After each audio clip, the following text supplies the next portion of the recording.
I'm Ann Trujillo with your Denver 7 update. Developing news tonight, the number of coronavirus cases in Colorado is growing. Thanks for joining us. There are 6 new presumptive positive cases across our state, bringing the total now to 8. 2 of those cases are in Denver. 1 person recently traveled to Vancouver, the other took a cruise. 2 other cases are in Douglas County, a man who traveled to Italy and a student who traveled to the Philippines. In El Paso County, a man was exposed after traveling to California. And the 6th case today is out of Eagle County, a woman who was exposed while traveling outside the country. Now, both Denver patients are in isolation, but are not in the hospital.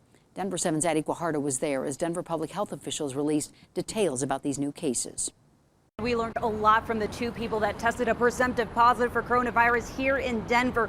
One is a parent, another one is an older person. That's what they're describing it to us. One was on a cruise ship, and that person on the cruise ship, they say their partner tested positive. That positive presumptive coronavirus is in Douglas County. Now, going back to the parent that tested presumptive positive, that parent has a student that attends school at St. Anne's Episcopal School. Now, that school earlier today closed down, sending students home to make sure that they had enough time to disinfect. They say they made that decision on their own without the Denver public health environment saying that they should. They say they wanted to take that initiative to really reduce the risk of anyone else getting infected. They say that the parent did not visit the school in the last month. They say that the family is being quarantined in their home at this time to make sure that this doesn't spread. It's possible that more folks than we realize have it. A lot of individuals that do come down with this seem to come down with very mild symptoms that are manageable at home. And so we just encourage people to practice those healthy habits.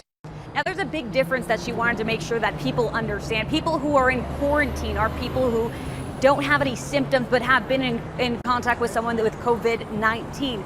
People who are isolated, those are people who have presumptive positive cases. Now, right now, there are 7 people that are in quarantine but have not been tested positive for COVID-19. People here are telling us to make sure that you just continue to wash your hands, not touch your face, and continue to just take sanitation steps to make sure everything around you is clean and be precautious. Reporting live, Addie Guajardo, Denver 7. And here's what we know about the first 2 presumptive positive cases reported last night by Colorado health officials. An older woman is in isolation in Douglas County tonight. She was likely exposed during a recent cruise, which involved international travel. And right now, the Tri-County Health Department isn't saying much more about her case. Also, a man in his 30s from another state traveled to Colorado, went skiing at Keystone and Vail, and he remains in isolation tonight. The state health department says he was likely exposed on a recent trip to Italy back in February.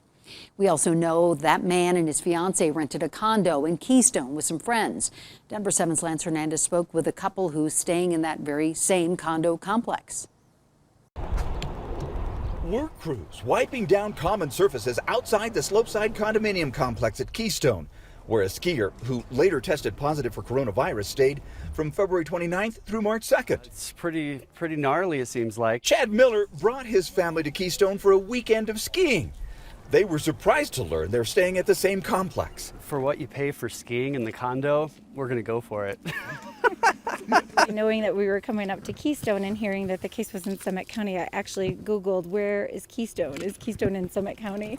So I'm more worried now knowing that it's in our building where we were, but it's definitely, it's worrisome. Health officials determined that the unit has not been occupied by any guests since the infected person's departure. One cleaning worker entered the unit about 23 hours after the infected individual checked out. That worker's risk is considered very low. Both Keystone and Vail resorts are open and operating normally. None of the skiers we talked with say they will alter any plans. Vail Resort says its employees are following health department guidelines in the cleaning and disinfecting of all common areas. At CSU, it's a race against time. The university has live strains of COVID-19 and is now working to develop a vaccine. Denver 7's Russell Haythorne shows us the frantic work being done to first test a vaccine on animals and then humans.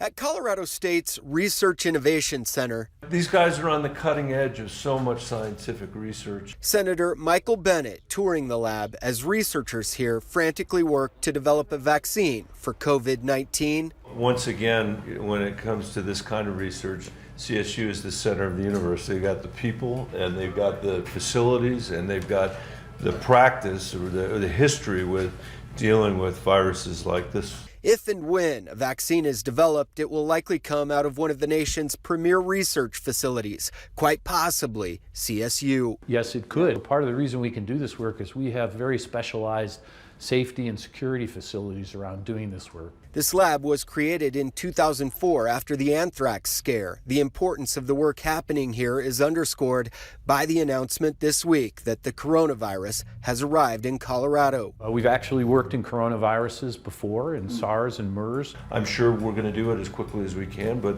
people also need to be realistic. Senator Bennett also delivering a message about the virus showing up at Colorado ski resorts just in time for spring break as thousands plan to visit our state. My message to them is please come to Colorado and ski here and enjoy what we have to offer. We need to take this very seriously, but we shouldn't overreact at the same time. In Fort Collins, We're in a race. Russell Haythorne, Denver 7. And you, of course, can count on us to stay on top of these developments. We have created a special section on our website with all things coronavirus. And as we get new information on the virus, both here in Colorado and nationally, we will bring you updates both on air and on our Denver 7 streaming apps for Roku, Amazon Fire, and Apple TV. Thanks for watching this Denver 7 update. Make sure to download the Denver 7 app for your smartphone to get breaking news and alerts around the clock. I'm Ann Trujillo.